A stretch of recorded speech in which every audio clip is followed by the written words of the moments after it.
Olá, seja bem-vindo ao meu canal, aqui quem fala é o Eduardo e hoje dando continuidade ao meu projeto de leitura da Bíblia, hoje vou ler a Bíblia de Estudo Integrada, dando continuidade ao livro de 1 Coríntios. Ontem eu li o capítulo 6, hoje o capítulo 7 do livro de 1 Coríntios, que começa com o título Acerca do Casamento, e o versículo 1 diz: Quanto aos assuntos sobre os quais vocês escreveram, é bom que o homem não toque em mulher, mas por causa da imoralidade, cada um deve ter sua esposa e cada mulher o seu próprio marido. O marido deve cumprir os seus deveres conjugais para com a sua mulher e da mesma forma a mulher para com o seu marido. A mulher não tem autoridade sobre o seu próprio corpo, mas sim o marido. Da mesma forma, o marido não tem autoridade sobre o seu próprio corpo, mas sim a sua mulher. Mas sim a mulher. Não se recusem um ao outro, exceto por mútuo consentimento e durante certo tempo, para se dedicarem à oração. Depois, unam-se de novo, para que Satanás não os tente por não terem domínio próprio. Digo isso como concessão e não como mandamento. Gostaria que todos os homens fossem como eu, mas cada um tem o seu próprio dom da parte de Deus, um de um modo, outro de outro. Digo, porém, aos solteiros e às viúvas: é bom que permaneçam como eu, mas, se não conseguem controlar-se, devem casar-se, pois é melhor casar-se do que ficar ardendo de desejo. Aos casados dou este mandamento, não eu, mas o Senhor: que a esposa não se separe do seu marido, mas, se o fizer, que permaneça sem se casar, ou, então, reconcilia-se com o seu marido, e o marido não se divorcie da sua mulher. Aos outros, eu mesmo digo isto, não o Senhor. Se um irmão tem mulher descrente e ela se dispõe a viver com ele, não se divorcie dela. E se uma mulher tem marido descrente e ele se dispõe a viver com ela, não se divorcie dele. Pois o marido descrente é santificado por meio da mulher, e a mulher descrente é santificada por meio do marido. Se assim não fosse, seus filhos seriam impuros, mas agora são santos. Todavia, se o descrente separar-se, que se separe. Em tais casos, o irmão ou a irmã não fica debaixo de servidão. Deus nos chamou para vivermos em paz. Você, mulher, como sabe se salvará seu marido? Ou você, marido, como sabe se salvará sua mulher?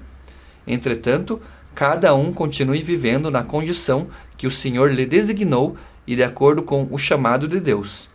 Esta é a minha ordem para todas as igrejas. Foi alguém chamado sendo já circunciso? Não desfaça a sua circuncisão. Foi alguém chamado sendo incircunciso? Não se circuncide. A circuncisão não significa nada, e a incircuncisão também nada é. O que importa é obedecer aos mandamentos de Deus. Cada um deve permanecer na condição em que foi chamado por Deus. Foi você chamado sendo escravo? Não se incomode com isso.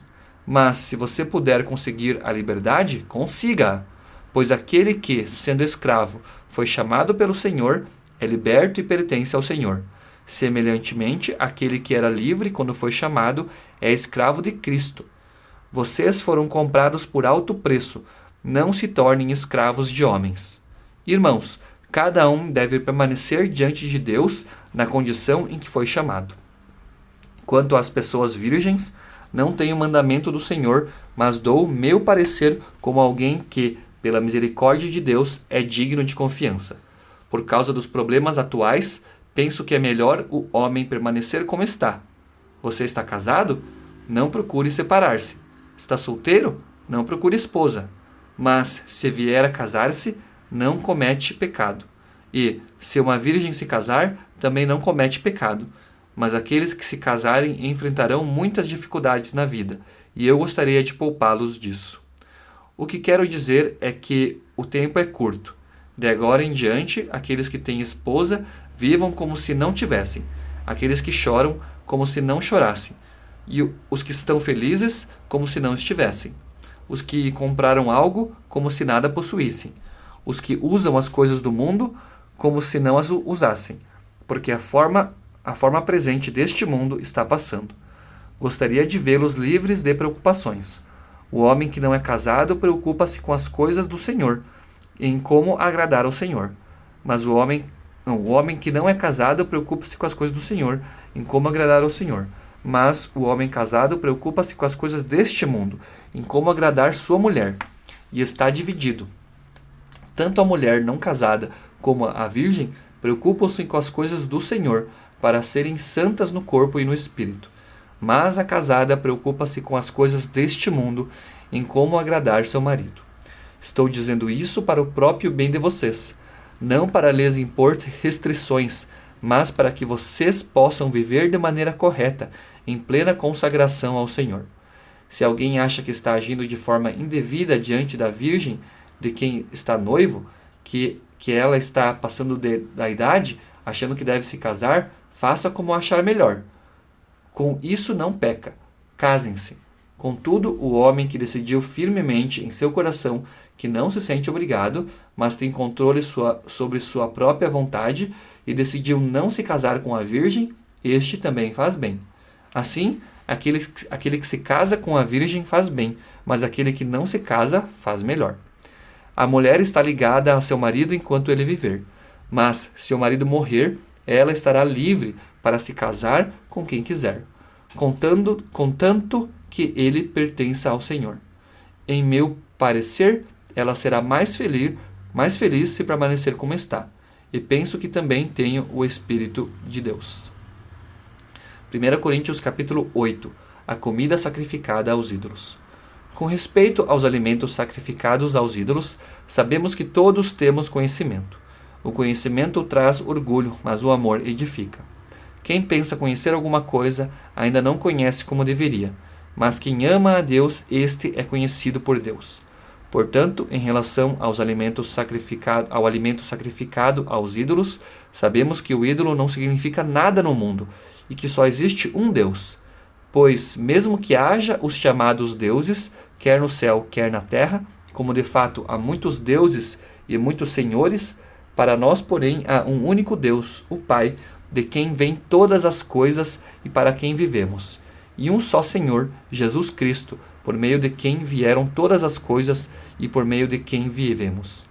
Contudo, nem todos têm esse conhecimento. Alguns, ainda habituados com os ídolos, comem esse alimento como se fosse um sacrifício idólatra, e, como a consciência deles é fraca, fica contaminada. A comida, porém, não nos torna aceitáveis diante de Deus. Não seremos piores se não comermos, nem melhores se comermos. Contudo, tenham cuidado para que o exercício da liberdade de vocês não se torne uma pedra de tropeço para os fracos.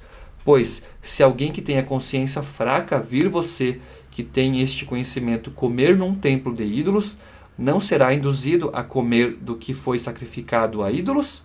Assim, esse irmão fraco, por quem Cristo morreu, é destruído por causa do conhecimento que você tem.